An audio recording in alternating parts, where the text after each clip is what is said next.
Buenas noches, hermanos. Dios les bendice. Continuamos nuestra serie de matrimonios titulada El matrimonio, una perspectiva temporal y eterna. Hoy, nuestro tema número 5, vamos a seguir esta enseñanza acerca de el amor de pacto. ¿Qué significa mantener el compromiso?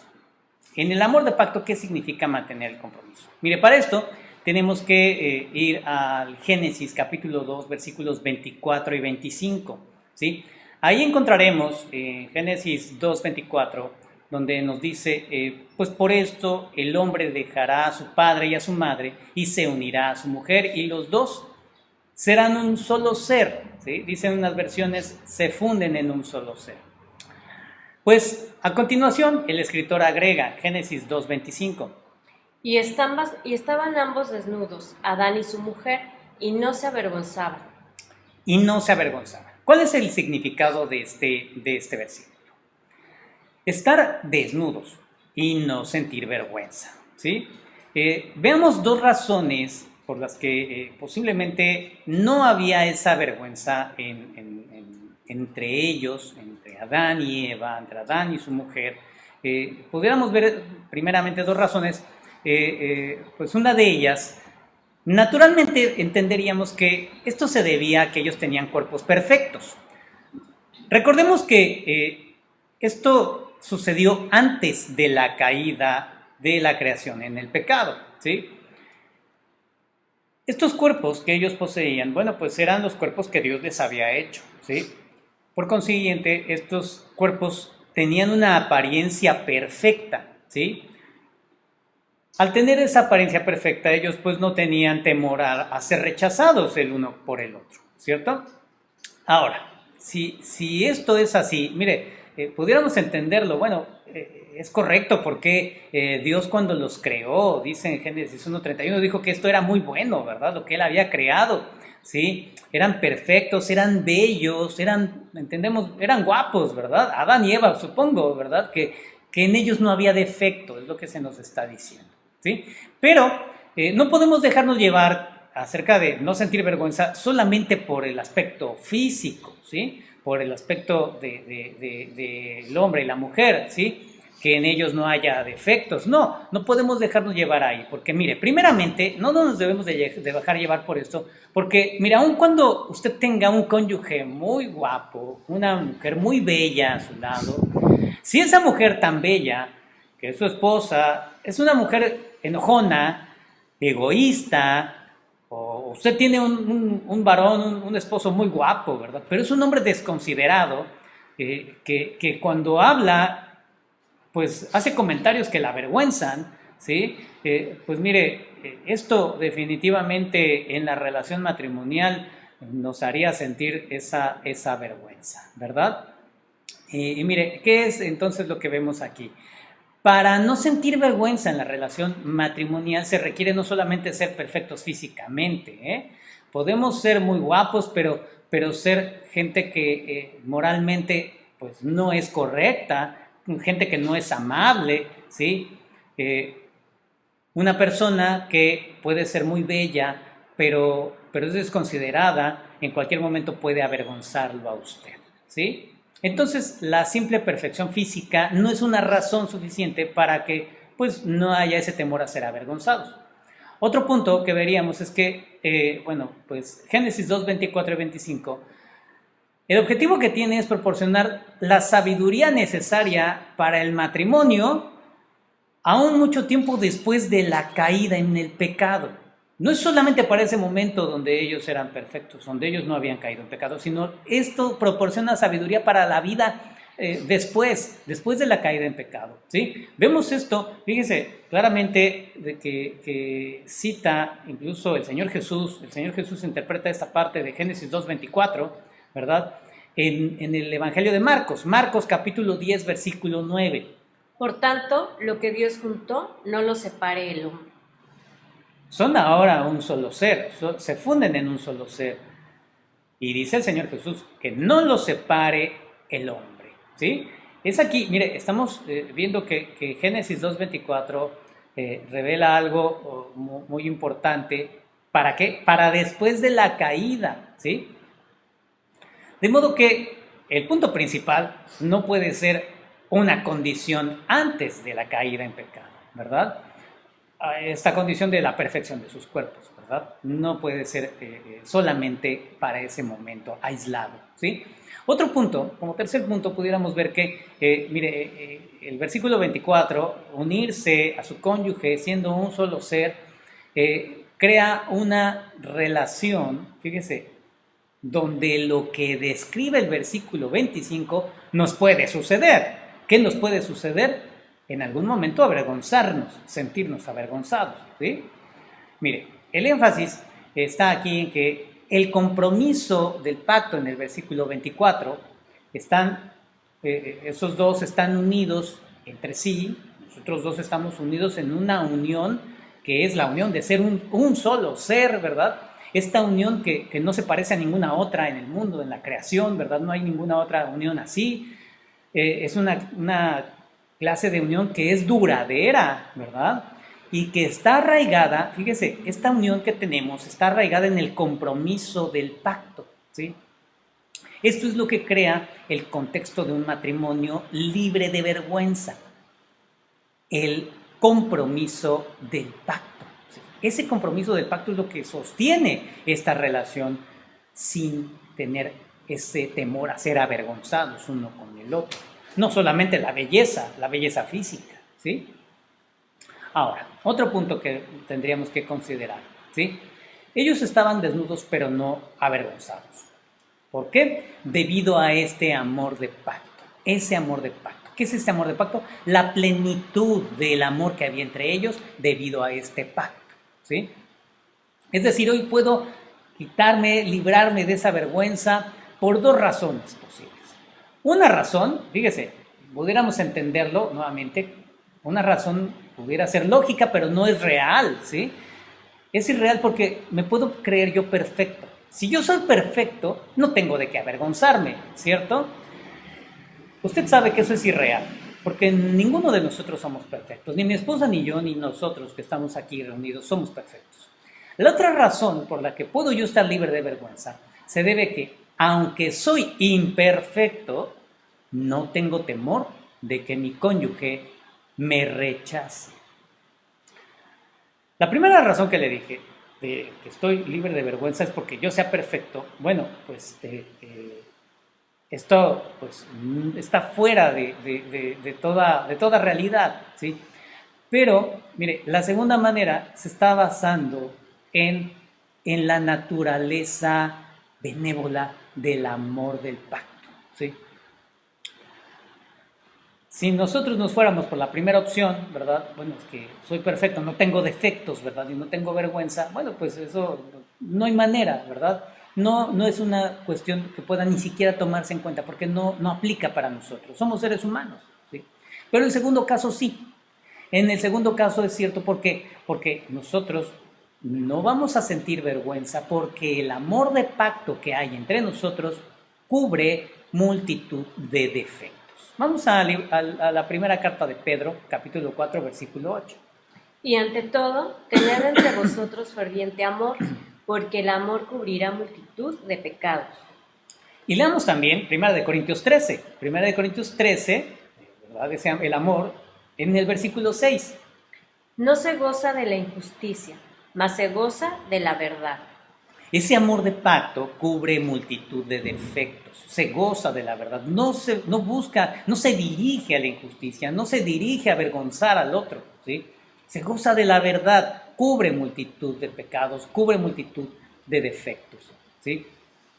Bien, es cierto que en Génesis 2:25 todavía no sucede la caída en el pecado, ¿sí? De manera que ambos no estaban sujetos a esos defectos que tenían que ser cubiertos. Pero aún así, el versículo 25 tiene razón de ser debido al versículo 24, ¿sí? El versículo 24 establece esa relación de pacto en el matrimonio, ¿sí? Y esa relación de pacto ha sido diseñada por Dios, ¿sí? Ese ha sido el fundamento principal para que hoy nosotros, los matrimonios de este tiempo, podamos estar libres de vergüenza, ¿sí? Pueda aplicarse a nosotros Génesis 2:25. ¿Sí? Antes de que llegara el pecado al mundo, pues no había ningún inconveniente. Pero cuando llega el pecado, con el pecado llegan todas las fallas, llegan mis defectos físicos, mis defectos morales, ¿verdad? Pero Adán y Eva no tenían que poner en práctica el amor de pacto, ¿verdad? Porque entre ellos no había esos pecados ni esas fallas antes de la caída. Sin embargo, la puesta en práctica del amor de pacto es diseñada por Dios previamente para después de la caída. Y hoy nosotros estamos viendo que ese diseño excelente, ese diseño perfecto, se está mostrando en nuestros matrimonios. Y mire, y esto incluso lo muestra la Escritura, como lo vimos en Efesios 5, 31 y 32. Ese amor de pacto se manifiesta entre el amor de Cristo por su iglesia.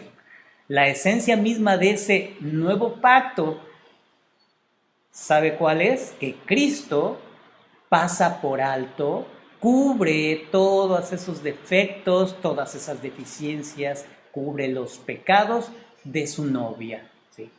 Su novia, la iglesia, está libre de vergüenza. ¿Por qué? ¿Porque es perfecta? ¿Somos la iglesia perfecta? No, hermanos. Somos, fíjense, cubiertos por ese amor de pacto. La iglesia, la novia, está libre de vergüenza porque su amoroso esposo la cubre, no la condena, no la avergüenza aún por su pecado. Es aquí donde encontramos que la doctrina de la justificación por la gracia mediante la fe en Cristo, pues también funciona en el matrimonio. Ese es un tema que veremos más adelante, ¿sí? La justificación crea paz con Dios, que es lo que decimos la paz vertical, ¿sí? La paz con Dios, ¿sí? A pesar de nuestro pecado, nosotros podemos tener relación con Dios, ¿verdad? Estamos justificados, ¿verdad? Pero esa justificación también la experimentamos horizontalmente, ¿sí? Entre nosotros, entre los seres humanos, entre los creyentes, entre los esposos, ¿verdad? Entre nosotros ahora existe una paz, ¿sí? Esa paz debido a esa justificación. Hoy estamos libres de vergüenza entre hombre y mujer, aun cuando somos imperfectos, aun cuando seguimos pecando, ¿cierto? Ahora, sigamos un poco más en esta parte de estar avergonzados, ¿sí? Génesis 2:17 nos habla de que Dios le dijo a Adán: del árbol del conocimiento del bien y del mal no deberás comer, ¿sí? El día que de él comas, ciertamente morirás. ¿Sí? ¿Qué es lo que está diciendo aquí Dios? ¿Qué es lo que está diciendo a Adán? ¿Qué es lo que nos quiere decir, verdad? Con el día que del árbol del conocimiento del bien y del mal, ¿sí? Esta expresión, conocimiento del bien y del mal, significa un estado de independencia de Dios, ¿sí? En el que Adán y Eva, ellos decidirían por sí mismos, fíjese, independientemente, ellos por sí mismos decidirían lo que es bueno y lo que es malo. Ya no necesitarían de Dios, es lo que está diciendo. De manera que comer de ese árbol significa que una declaración de independencia de Dios.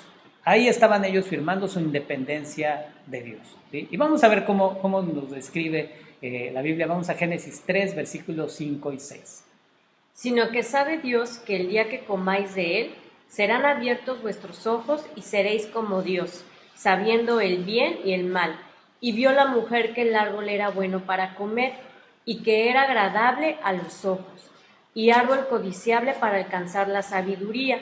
Y tomó de su fruto y comió, y dio también a su marido, el cual comió así como ella.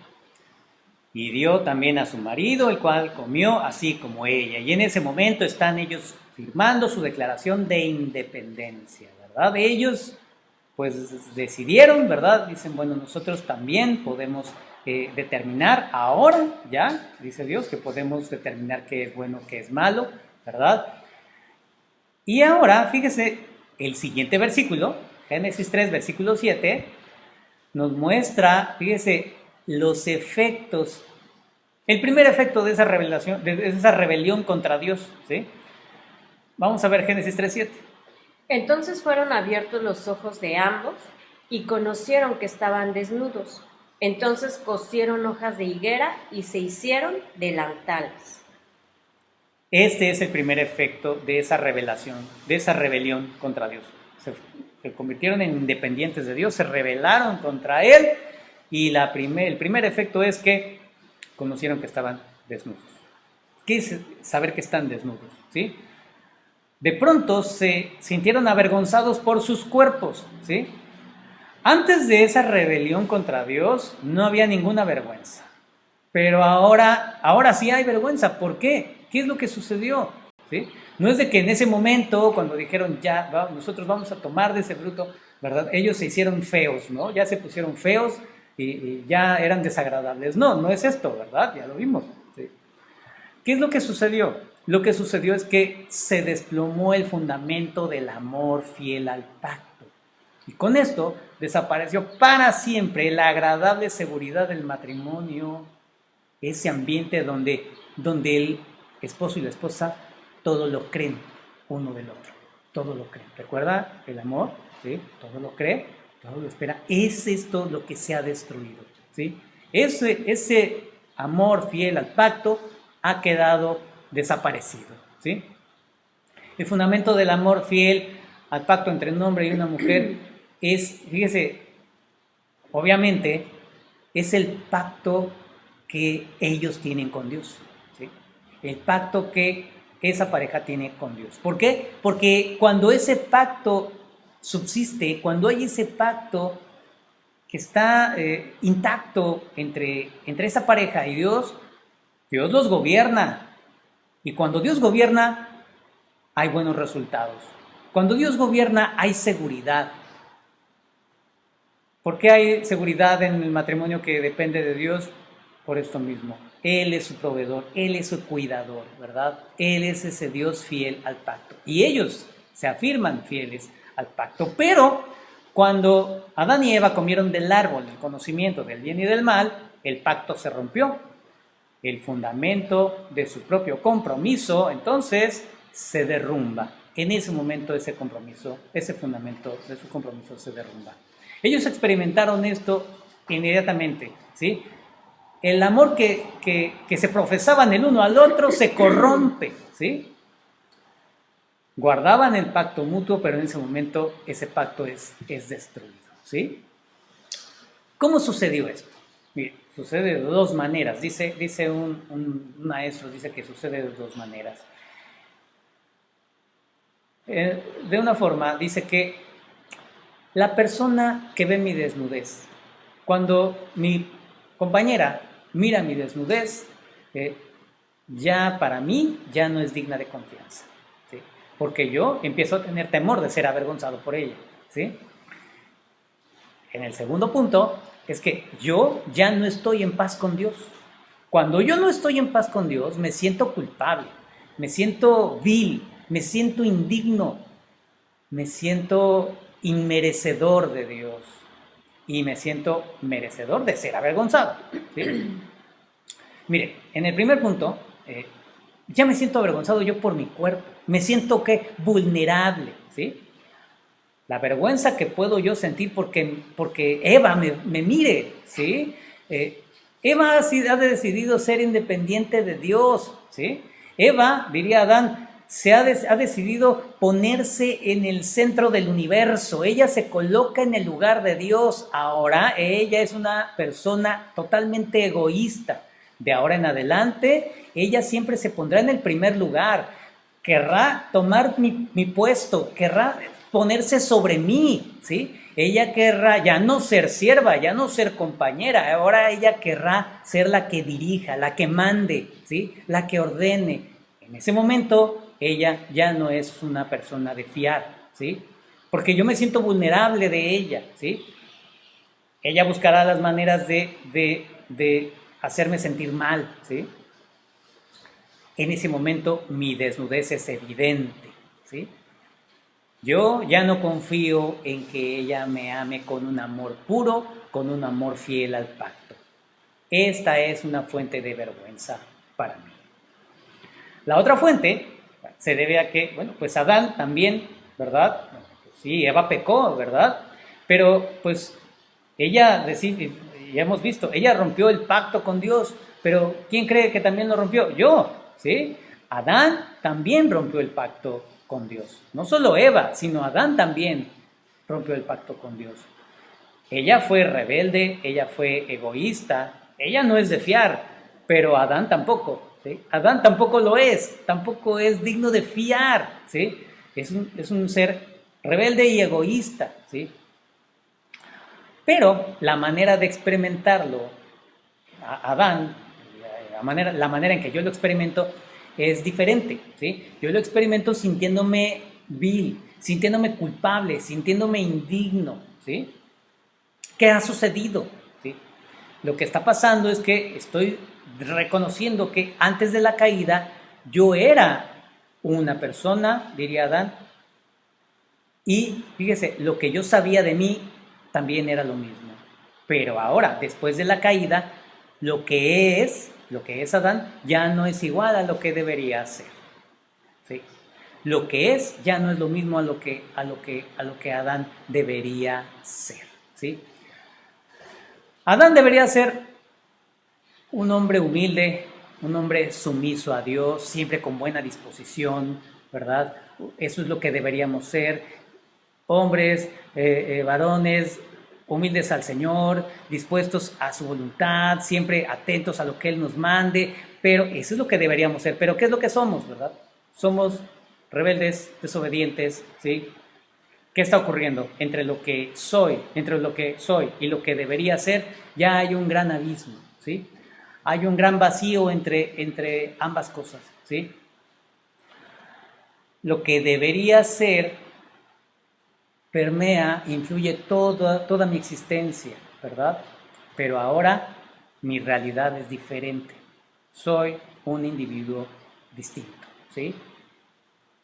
Todo esto se refleja en mi mismo cuerpo, ¿sí? Ahora, aunque mi esposa pudiera ser la mujer más confiable del mundo, ¿sí? Ahora, como en mí se ha dado esa diferenciación ya, ¿sí? En mi ser, ¿verdad? Lo que debiera ser y lo que soy, ya hay un gran abismo, ¿verdad? Pues yo tengo un gran sentido de culpa, tengo un gran sentido de indignidad que me hace sentirme vulnerable. Y aunque ella sea la mujer más confiable del mundo, la mujer más amorosa, ¿verdad? Yo ya no la puedo percibir de la misma manera, ¿sí? Ahora lo que siento es solamente mi desnudez, ¿verdad? Solamente percibo mi desnudez, ¿sí? En ese momento yo me siento avergonzado. ¿Ve usted estos efectos? ¿Sí? Como vemos entonces, la vergüenza de la desnudez surge de dos fuentes y las dos se deben al derrumbe del fundamento del amor fiel al pacto. Ese amor fiel al pacto, que es nuestra relación con Dios, cuando se derrumba, ¿verdad? Bueno, pues aquí están esas dos fuentes que provocan esa vergüenza, ¿sí? ¿Qué sucede? Entonces, que bueno, pues yo ya no puedo confiar en que mi esposa, Adán dice, ya no puedo confiar en que Eva me aprecie. ¿Por qué? Porque ella se ha vuelto egoísta, ¿verdad? Y yo me siento vulnerable, ¿verdad? A que ella me humille, ¿sí? Siguiendo sus propios objetivos egoístas. Y la otra cuestión es de que ahora yo sé que soy culpable, me siento culpable, ¿sí? Y la desnudez ahora que percibo, ¿sí? Me hace ver mi falta de méritos, ¿verdad? Me siento avergonzado totalmente, ¿sí? Génesis 3, versículo 7, dice que ellos buscaron una manera de responder a esto. Ellos buscaron hacerle frente a esta nueva situación, ¿sí? Ellos buscaron cubrirse con vestidos, ¿sí? Ellos entretejieron hojas de higuera, ¿sí? Esto lo vemos en Génesis 3, versículo 7, ¿verdad? Pero más adelante, en Génesis 3:21, Dios hizo algo mejor, ¿sí? Dios les hizo mejores vestiduras, ¿sí? Vamos a ver, ¿cómo entendemos esto? El esfuerzo de Adán y Eva por vestirse fue un esfuerzo pecaminoso. Ellos buscaban ocultar lo que había sucedido, ¿sí? ¿Qué hicieron? Ellos trataron de ocultarse de Dios, ¿verdad? Sí. ¿Por qué? Ya no eran inocentes, ¿verdad? Eran dos individuos rebeldes, independientes de Dios, ¿verdad? Su desnudez los exponía. Esa desnudez los hacía sentirse vulnerables. Así que ellos mismos trataron de cerrar el vacío entre lo que eran y lo que deberían ser, cubriendo, ¿verdad?, lo que está sucediendo con estas nuevas vestiduras. Lo que buscaban era presentarse delante de Dios de una nueva manera, ¿sí? Desde un punto de vista, entenderíamos que aquí surgió la hipocresía, ¿verdad? Ese fue el primer intento, ¿verdad?, de cubrir algo equivocado con vestiduras, ¿verdad? Cubrir una realidad con un velo, ¿sí? Ponerle una vestidura, una apariencia buena, ¿sí?, para cubrir lo que realmente estaba pasando, ¿sí? Pero entonces Dios intervino. Génesis 3:21. Y Jehová Dios hizo al hombre y a su mujer túnicas de pieles y los vistió. ¿Qué significa esto? Dios estaba confirmando esa hipocresía y dijo, bueno, sí, cúbranse, ¿verdad? Cúbranse porque se ven muy mal, ¿eh? Se ven muy mal delante de mí, los voy a proteger. No está haciendo eso, ¿verdad? Sí, ellos estaban desnudos y no tenían vergüenza antes, no sentían vergüenza antes de la caída, ¿verdad? Y si se vistieron para que esa vergüenza disminuyera, ¿verdad? ¿Por qué Dios, pues, los vuelve a vestir, ¿verdad? ¿Por qué Dios vuelve a hacer esto de vestirlos? ¿Sí? Ya no ellos mismos, sino que ahora Él les provee los vestidos, ¿sí? Lo que estaba haciendo Dios es dar dos mensajes, un mensaje negativo y otro positivo.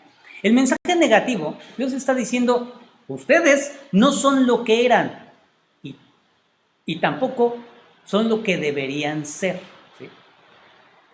El abismo entre lo que ustedes son y lo que deberían ser es enorme. Cubrirse con ropa es una respuesta correcta a esto, pero el motivo no es el correcto. El motivo no es ocultar lo que está pasando. El motivo de estas vestiduras es confesar lo que está sucediendo. De ahora en adelante se vestirán, pero no para ocultar lo que son, ¿sí? No para ocultar lo que no son, lo que ya no alcanzan a ser. Ustedes se vestirán para confesar que no son lo que deberían ser. Confesar, manifestar lo que no son y deberían ser. Ahora, esto no se trataba solamente de dar un testimonio de que, bueno, perdimos la gloria, ¿verdad?, que teníamos, ¿verdad?, que esa pareja perdió todo, ¿verdad?, y que ahora confesar que pues no lo somos, no se queda ahí, ¿verdad? Esto también es un testimonio de lo que un día, fíjese, lo que un día Dios mismo nos transformará. Él nos transformará en lo que deberíamos ser. Porque mire, Dios rechazó las vestiduras que ellos mismos se hicieron. Y después, Él mismo los vistió. Él mostró misericordia con una vestimenta mucho mejor, ¿sí? Eso lo podemos ver, mire, Génesis 3:15 nos habla de estas señales de cómo es que Dios vence todo esto y cómo Él delinea su plan, ¿verdad?, de salvación. Ahí muestra que la serpiente será derrotada, ¿verdad? Pero ahí también está mostrándose la misericordia de Dios, que está apuntando al día en que Dios resolverá ese gran problema de nuestra vergüenza. Y lo va a resolver de una manera plena, de una manera perfecta, ¿sí? Él, dice, va a cubrir todo esto con la sangre de su propio Hijo. Así como para cubrirlos con esas pieles de animales, hubo derramamiento de sangre de estos animalitos. Bueno, pues ahora será una sangre valiosísima. La sangre de su propio Hijo nos cubrirá con ella y nos vestirá con las vestiduras de su justicia. Nos vestirá con el resplandor de su gloria. Mire, vamos a Gálatas 3:27. Porque todos los que habéis sido bautizados en Cristo, de Cristo estáis revestidos. Y mire, estamos vestidos de Él, ¿verdad?, de su justicia y de ese resplandor que le digo, ese resplandor de su gloria. Vamos a Filipenses 3:21. El cual transformará el cuerpo de la humillación nuestra, para que sea semejante al cuerpo de la gloria suya, por el poder con el cual puede también sujetar a sí mismo todas las cosas. Lo que significa que nuestras vestimentas, ¿verdad?, son testimonio, pues sí, de nuestro fracaso pasado, nuestro fracaso presente, pero también son testimonio de nuestra gloria futura, ¿sí? Las vestiduras testifican el abismo que existe entre lo que somos y lo que deberíamos ser. También testifican de la misericordia de Dios, ¿sí? Su misericordia que busca tender un puente a través de ese abismo que nos separa. ¿Quién es ese puente? Jesucristo. Jesucristo es ese puente, ¿sí?, que Él viene a nosotros, que estamos muertos en nuestros pecados, ¿sí? Él resuelve el problema de nuestro corazón, el temor, el orgullo, el egoísmo, la vergüenza, ¿verdad?, que hay entre el hombre y la mujer, ¿verdad? ¿Cómo lo hace? Mediante el nuevo pacto que Él ha comprado con su sangre. Jesucristo lo resuelve de esa manera.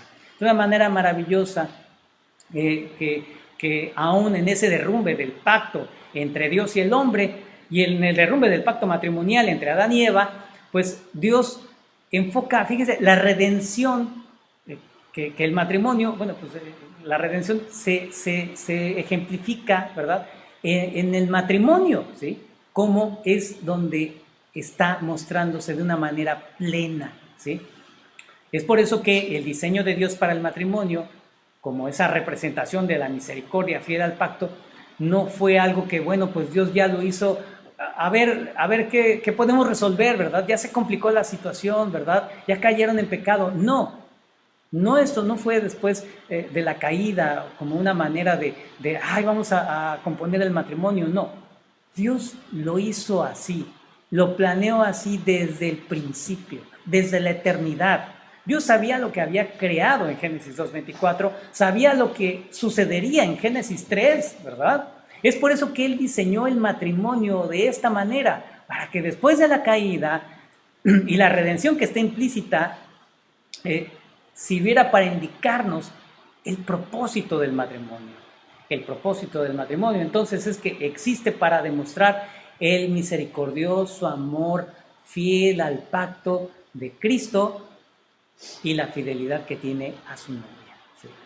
Esta es la gran demostración de lo que hoy nosotros estamos viendo en nuestro tema, qué significa mantener ese compromiso en el amor fiel al pacto. Vamos a orar, hermanos, y si Dios permite, continuamos la siguiente sesión. Padre, te damos gracias, Señor. Gracias, mi Dios, por este tiempo, por esta oportunidad que tú nos das, Señor, de escudriñar tu palabra, Señor. Gracias, mi Dios, porque tú has preparado, Señor, estos estudios, Señor. Tú has dado, Señor, sabiduría, Señor, para guiarnos en este modelo de relación tan perfecto, tan maravilloso, que te muestra a ti, Señor, y que no hemos sabido comprender, ni hemos sabido apreciar, y mucho menos hemos sabido vivir, Señor. Perdónanos, Señor, y ayúdanos, Señor. Te rogamos, Señor, que sigas haciendo tu obra en los matrimonios, Señor. Seamos más conscientes de lo que significa el matrimonio, que estamos aquí para dar y mostrar ese ejemplo de esa relación de pacto entre Cristo y su iglesia. Padre, ayúdanos, nos ponemos en tus manos y síguenos hablando, Padre. En el nombre de nuestro Señor Jesucristo te rogamos todo esto. Amén. Hermanos, damos gracias por este tiempo y, bueno, si Dios permite, nos veremos la siguiente ocasión. Buenas noches, hermanos. Dios los bendice.